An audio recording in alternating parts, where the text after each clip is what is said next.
자, 이제 에스라 마지막 정리하고 우리 끝내도록 하겠습니다. 우리 9장 다시 한번 보세요. 지금 에스라의 회개의 기도는 여러분 좀 더 근원적인 거예요. 그러니까 근원적인 것. 예.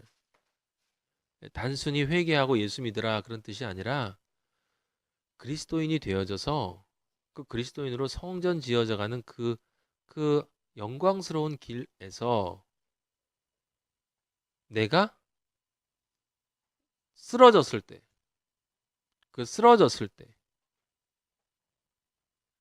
하지만 내가 분명히 그리스도인이 맞을 때, 그때 어떤 일이 벌어져야 되는가라고 하는 이야기를 지금 해주는 거예요. 그러니까 에스라가 우리를 대신해서 우리를 대신해서 하나님 아버지 앞에 기도를 하는 거죠. 자, 그럼 9장 3절 보시면 거기 나와 있잖아요. 속옷과 겉옷을 찢고 머리털과 수염을 뜯으며 기가 막혀 앉아 있다. 우리는 우리 자신에 대해서 이런 것을 느껴야 된다라고 말씀드렸어요.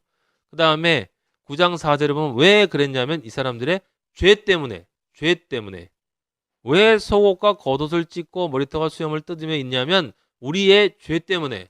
근데 우리의 죄는 모든 수단과 방법을 동원해서 교활하고 그런 방식으로 세상과 섞이려고 하는 그것이에요. 세상과 섞이려고 하는 그거 다른 게 없어요. 거룩을 없애는 거. 거룩은 무엇의 죄예요? 거룩은 십자가의 수직적 구조를 깨는 거예요. 십자가의 수직적 구조가 하나님을 사랑하는 것이고 수평적 구조가 이웃을 사랑하는 것인데 그 수직적 구조가 유지되기 위해서는 반드시 돼야 되는 것이 거룩함이야. 그래서 하나님 아버지가 이스라엘 백성에게 끊임없이 얘기하는 게 뭐였어요? 우상숭배. 우상숭배.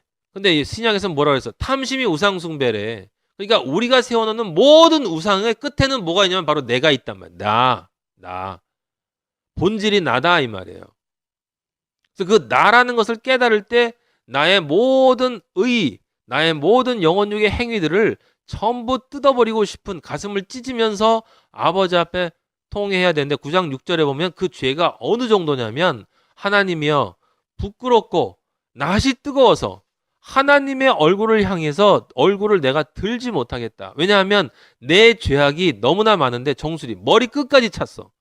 똥통에 완전히 빠져가지고 허물이 하늘까지 올라요. 냄새가 나오면 똥 냄새가 그냥 아주 진동을 하는 거야. 진동.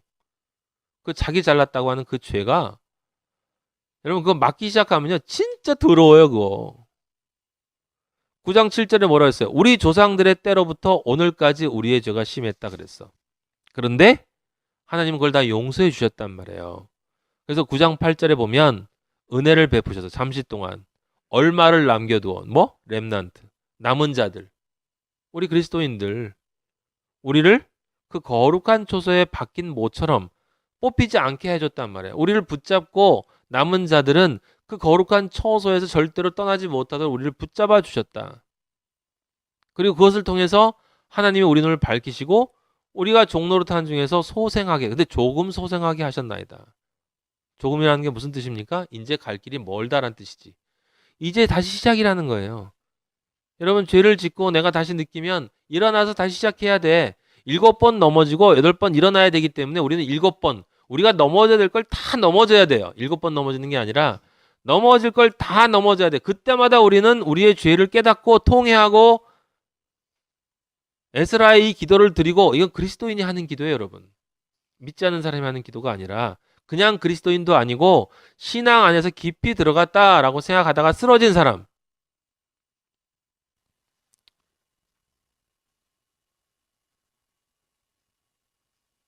근데 9장 10절에 통탄할 일이 있어요. 9장 9절에 보면은 우리를 불쌍히 여겨서 소생시켜 주시고 성전 세우게 하시고 무너진 걸 수리하게 하시고 우리에게 울타리를 주셨어. 이제 다시 완벽히 회복시켜 주셨는데 10절에 보니까 이렇게 하신 후에도 우리가 주의 계명을 저버렸습니다. 이제 무슨 말씀을 하오리까? 제가 제 자신의 그 부끄러운 모습을 볼 때마다 늘 이 기도를 드려요. 아버지 앞에.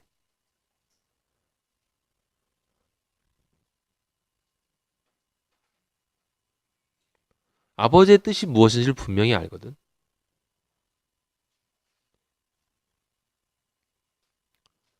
근데 그 일을 또 해. 잘못을 또 저질러. 또 나를 찾아. 또 나의 기분에 따라 움직이고 또 나의 자존심에 따라서 좌우되고 그 감정적으로 생기는 순간적인 분이나 화를 참지를 못해.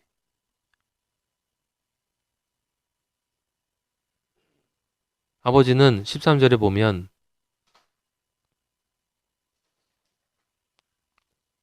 우리 죄악보다 형벌을 가볍게 하시고 백성을 남겨주셨대요.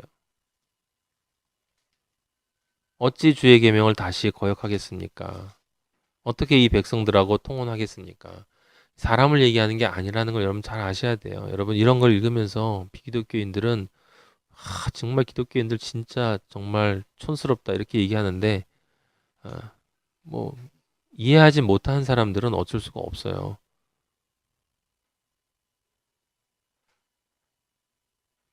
15절에 나와 있지 않습니까? 이스라엘의 하나님 여호와여 주는 의로우시니 우리가 남아 피한 것이 오늘날과 값싸옵건을 도리어 주께 범죄하였사오니 이런 말미암아 주 앞에 한 사람도 감히 서지 못하겠나이다. 무슨 뜻이에요? 내 안에 아버지한테 내세울 것이 하나도 없다라는 뜻이에요. 내 안에 아버지한테 내세울 것이 하나도 없습니다.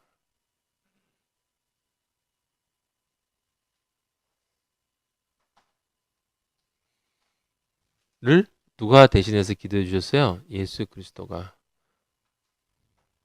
그리고 그 죄에 대한 이것에 대한 여러분 제 자신을 보면 늘 생각하는 게 너무 뻔뻔하다. 너. 그건 사탄이 하는 소리인데 사탄이 하는 소리가 틀린 소리가 아니거든요. 여러분. 아버지의 은혜로 더 덮어주시는 거지 원래 사탄은 사실주의자예요. 정확하게 나 자신을 직시하고 나에게 얘기해 주는 거야. 걔는 거짓말하는 애가 아니에요. 아버지가 사실은 거짓말 해주시는 거예요. 우리를 위해서 너 괜찮어. 아버지 저 죄 졌는데요. 괜찮어. 넌 내 아들이야. 라고 얘기해 주시는 거예요. 그래서 예수 그리스도가 십자가에서 십자가를 지는 기도를 하시고 그 십자가로 진짜 기도를 이루어주시고 그래서 회개가 일어난 것이고 그 십자가의 기도를 통해서 회개가 일어났고 그 다음에 무슨 일이 일어납니까? 그 다음에 다시 그런 죄를 짓지 않도록 해야 돼. 여러분 근데 이 원리가 중요하다 이 말이에요. 그리스도인은 계속 죄를 짓지만 그냥 제가 여러 번 여러분들 설명드렸지만 우리의 마음이 열이라면 100이라면 아버지를 처음 만났을 때 내 영이 아버지와 연합되어졌을 때 씨가 떨어지면 99는 세상이고 내 마음의 99 내 마음에 하나가 그 생명의 씨앗이에요. 그래서 그 99가 이게 바뀌어지는 과정이 있다라고 하는 거죠. 그래서 어떻게 해서 이걸 바꿔야 되느냐라고 하는 것을 에스라는 깨달았다는 거예요. 사람들에게 이걸 바꿔줘야 되겠다. 바꿔주려면 예수 그리스도께서 어떻게 했습니까? 내가 가고 성령이 와서 내 말씀이 너희들 안에 깨달아져야 죄에 대해서 의에 대해서 심판에 대해서 너희들이 깨달아야 그때 너희 안에 있는 하나의 생명의 씨앗이 30배, 60배, 100배의 결실을 내서 너희 안에 있는 99의 세상적인 마음을 바꿔서 나의 마음으로 바꿔줄 수 있다. 그러니까 다른 길은 없다. 다른 길은 없다. 진리의 말씀을 듣는 것밖에 없다.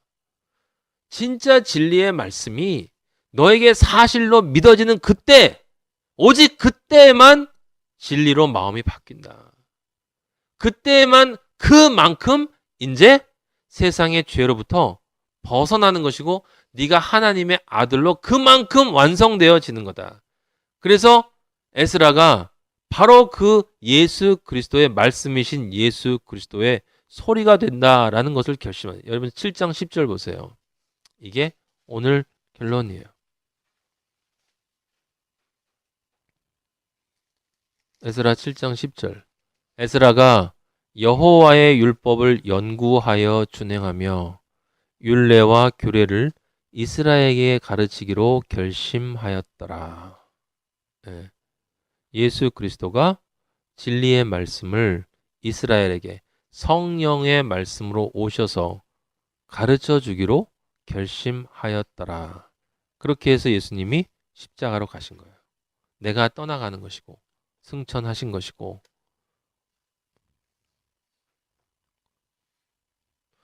에스라는 섬기는 자였어요. 누구처럼? 예수 그리스도처럼.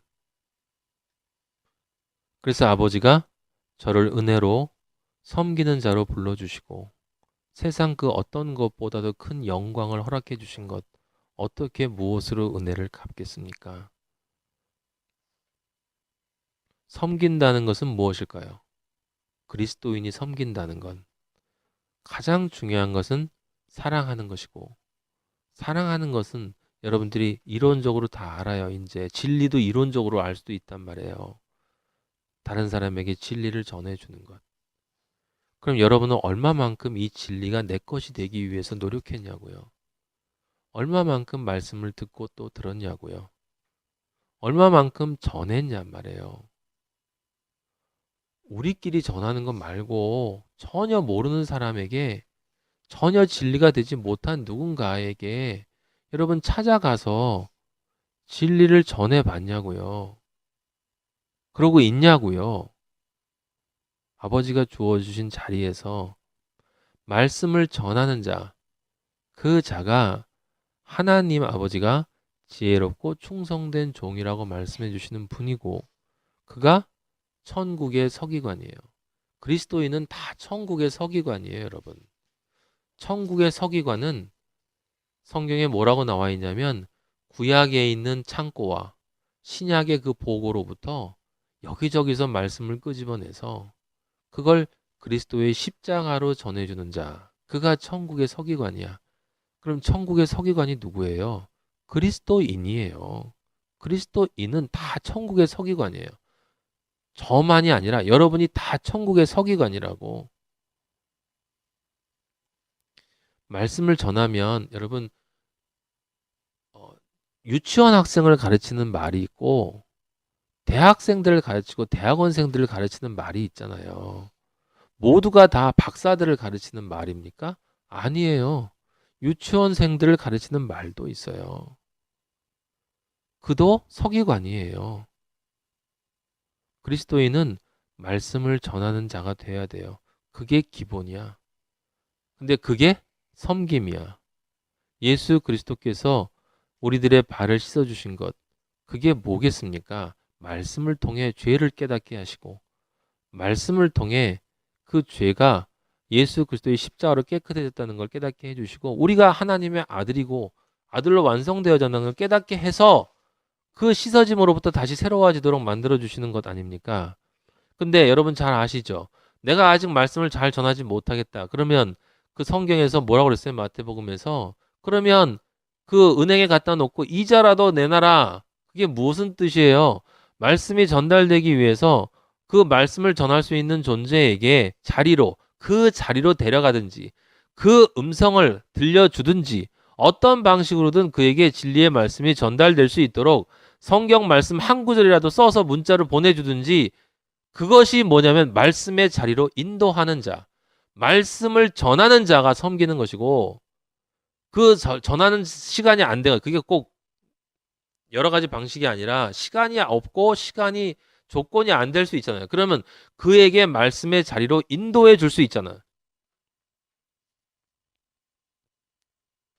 그리고 섬기는 자가 또 누굽니까? 누군가가 말씀을 듣기 위해선 자리가 있잖아요. 자리.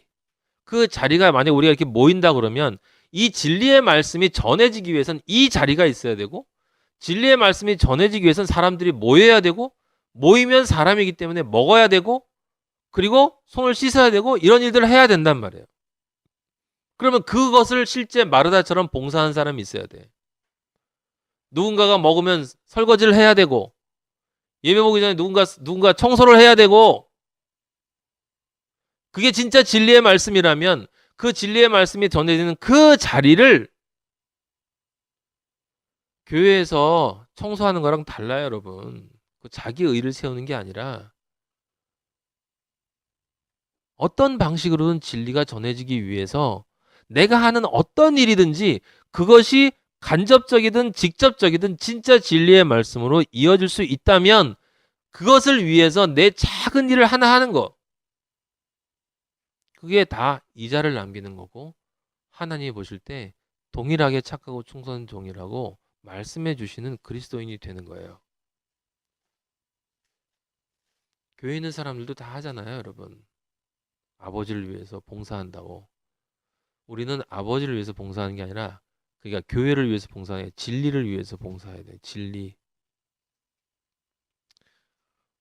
그럼에도 우리 아버지가요, 여러분들에게 오늘 책망하시는 게 아니고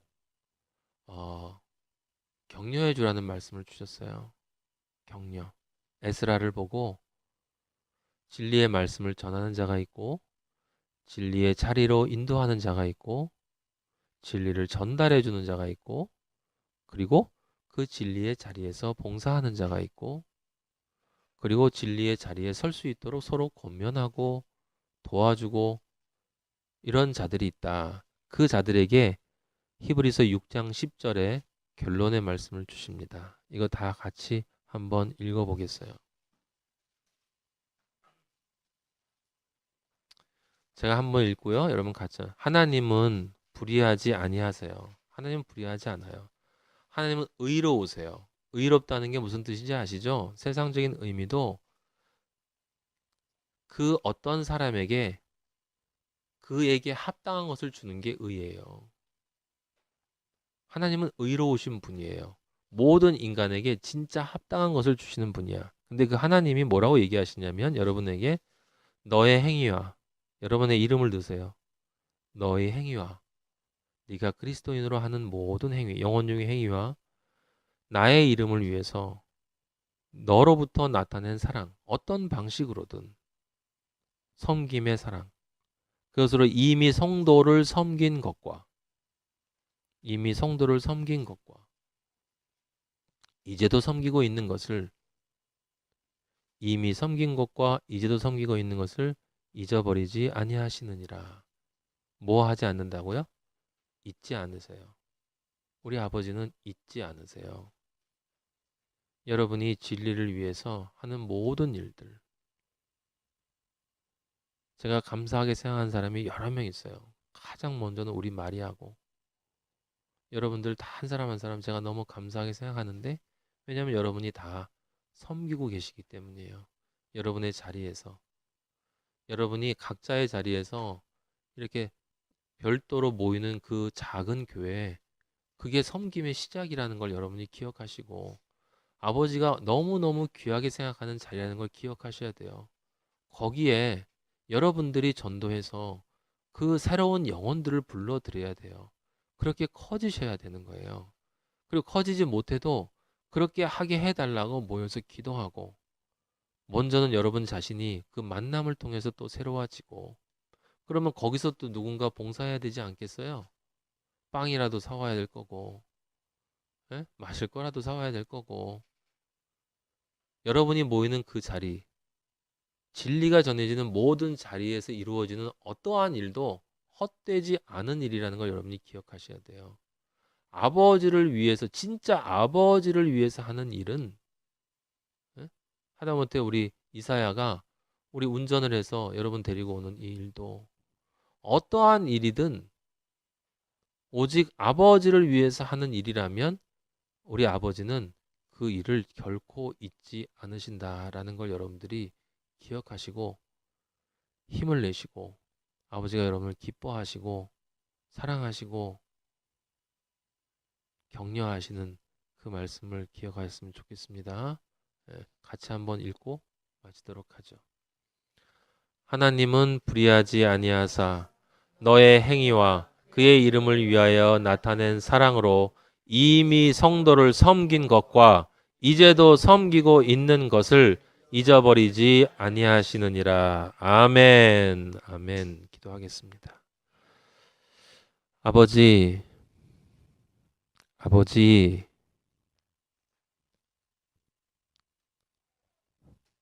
아버지,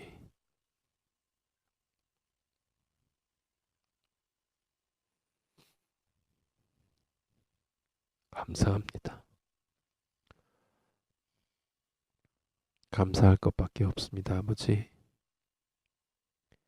아버지의 귀한 섬기는 종들 다 축복하여 주시고 아버지를 만나는 그날까지 그리스도의 섬김으로 모두들 살아갈 수 있도록 하늘의 축복을 내려 주시옵소서. 예수 그리스도 이름으로 기도하였습니다. 아멘. 하늘에 계신 우리 아버지, 이름이 거룩히 여김을 받으시오며 나라의 마옵시며 뜻이 하늘에서 이루어진 것 같이 땅에서도 이루어지이다. 우리에게 일용할 양식을 주옵시고 우리가 우리에게 죄 지은 자를 사하여 준 것 같이 우리 죄를 사하여 주옵시고 우리를 시험에 들지 말게 하옵시며 다만 악에서 구하옵소서. 나라와 권세와 영광이 아버지께 영원히 있사옵나이다. 아멘.